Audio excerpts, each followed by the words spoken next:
Mesdames et messieurs, soyez les bienvenus sur Ecclesia TV au sommaire de cette édition d'information. La solennité du Très Saint Sacrement, qui est célébrée le deuxième dimanche après la Pentecôte, correspond en cette année 2021, année liturgique B, à la date du dimanche 6 juin. Dans cette édition, nous vous proposerons une intervention du Père Kwaku Nzebo Vincent qui explique la portée de ce mystère à travers les sacrements reçus dans l'Église catholique. Et puis, samedi 5 juin 2021, journée mondiale de l'environnement. Au cours d'une messe célébrée à l'occasion de la Semaine verte, organisée dans le diocèse de Mans au mois de mai, Monseigneur Gaspard Bébigneba, évêque du dit diocèse, a adressé un message aux fidèles, les invitant à être responsables de leur environnement. La solennité du Très Saint Sacrement, aussi appelée Fête Dieu ou encore Fête du corps et du sang du Christ, est célébrée en cette année liturgique B le dimanche 6 juin 2021. Quelle compréhension le chrétien catholique doit-il avoir de ce mystère à travers les sacrements qu'il reçoit? La réponse avec le révérend Père Kwaku Nzebo Vincent, prêtre ivoirien en mission en Europe. Nous célébrons, unis à toute l'Église, la fête Dieu. Nous célébrons la fête du Très Saint Sacrement, le sacrement de la présence réelle de Jésus dans le pain qui devient son corps, dans le vin qui devient son sang. Effectivement, nous l'appelons Très Saint Sacrement, pourtant nous savons qu'il y en a 6 autres. Le sacrement de l'Eucharistie est le sacrement par excellence. C'est le sacrement qui manifeste réellement Jésus, qui se rend visible, qui se rend palpable. Jésus qui se laisse toucher, qui se laisse consommer, qui se laisse recevoir par ses disciples que nous sommes. Quand nous prenons le premier des sacrements, le sacrement du baptême, eh bien, nous voyons le prêtre qui va baptiser, prononçant les paroles qui versent l'eau du baptême sur la tête de celui qui devient enfant de Dieu. Mais nous ne voyons pas cette grâce de cette conversion intérieure, cette grâce de la nouvelle naissance. Nous ne la percevons pas à l'œil nu. Prenons le sacrement de la confirmation. Nous voyons l'évêque prononçant les paroles de confirmation qui oint le front de celui qui reçoit le sacrement de la confirmation. Il reçoit ainsi une effusion du Saint-Esprit. Il devient un témoin valide, valable, un témoin efficace pour l'annonce de la mission de Jésus. Mais nous ne voyons pas en lui cette grâce qui lui est transmise par l'évêque. Quant au sacrement de l'Eucharistie, la réalité est toute différente. Nous voyons Jésus, nous le touchons et nous le recevons. Ce n'est pas le symbole que nous recevons, comme disent nos frères séparés, c'est Jésus en personne qui se donne à nous. Chers frères et sœurs, la fête du Très Saint Sacrement que nous célébrons aujourd'hui nous fait comprendre 3 grands mystères du Christ présent dans l'Eucharistie. Le premier, c'est l'incarnation. Oui, l'incarnation. C'est parce que le Fils de Dieu s'est fait homme. Il a pris chair de notre chair que nous pouvons reprendre ces paroles en disant « Ceci est mon corps, ceci est mon sang ».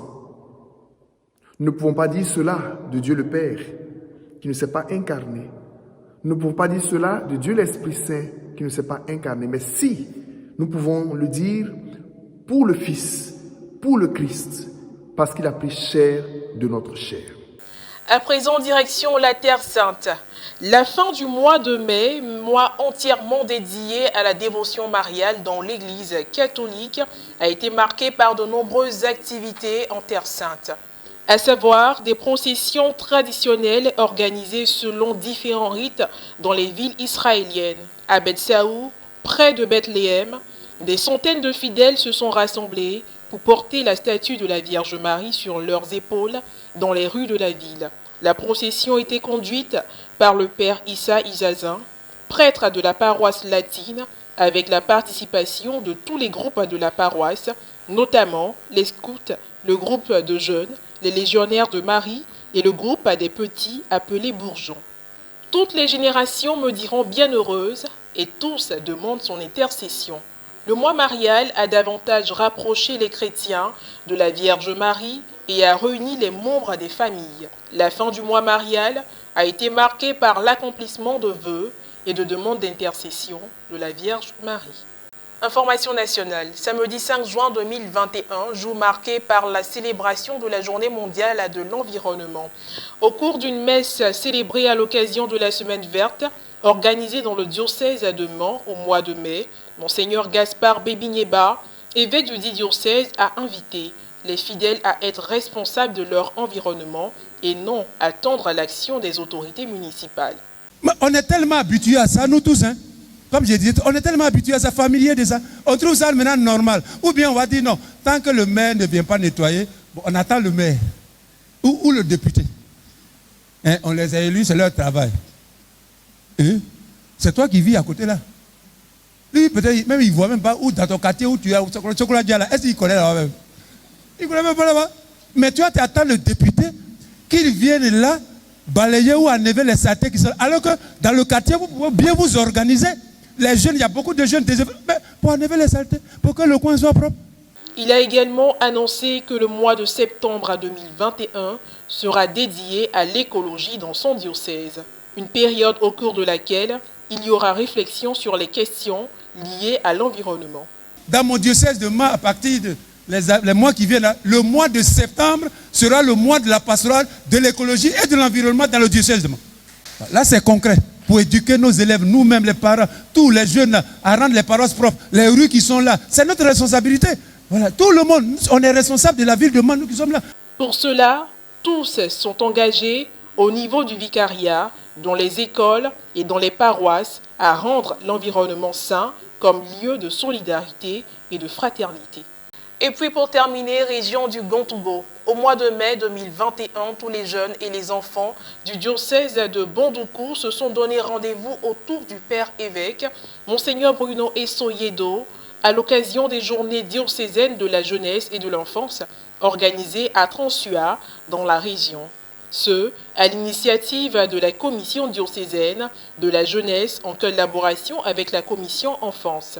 Aider les jeunes et les enfants à combattre les fléaux qui minent notre société actuelle pour que nous ayons une jeunesse responsable, une jeunesse engagée pour le salut de tout le monde. Au cœur de cette grande journée qui visait la préparation à la célébration de la fête de Pentecôte, un thème, jeunes et enfants autour de notre Père évêque pour Christ, a été développé par des panélistes. Monseigneur Bruno Essoyedo n'a pas manqué d'adresser un message aux enfants et aux jeunes. Ne pas contrister l'Esprit de Dieu qui habite en nous en faisant de mauvaises choses. Il faut plutôt nous laisser conduire par l'Esprit et porter les fruits de l'Esprit que nous connaissons. Je les invite à retenir des mots essentiels, témoignages à donner de Jésus-Christ partout où ils se trouveront. Et il faut que chacun à son niveau puisse lutter contre ces fléaux. Il a été question pour les leaders religieux d'exhorter la jeunesse à lutter contre les fléaux de leur époque, à savoir l'avortement, les grossesses précoces, la tontine sexuelle, l'alcool, la drogue, les congés anticipés, l'immigration clandestine, le broutage et l'exploitation abusive des enfants. Nous les avons invités à écouter la parole de Dieu, à la méditer, à la mettre en pratique. Et puis aussi à avoir le goût de ce qui dure, de fuir la facilité, de se concentrer, de mettre Dieu au devant de tout et que Jésus-Christ ne déçoit jamais. Pour que nous puissions prendre en main nos responsabilités, parce que l'avenir de l'Église aussi, c'est la jeunesse et l'enfance. Il faut que la jeunesse d'aujourd'hui s'implique dans la propagation de l'Évangile, dans l'avènement du règne de Dieu sur la terre. Il faut que la jeunesse catholique surtout se réveille. Point final à cette édition d'information. Merci de l'avoir suivi. Que Dieu veille sur nous. À très bientôt.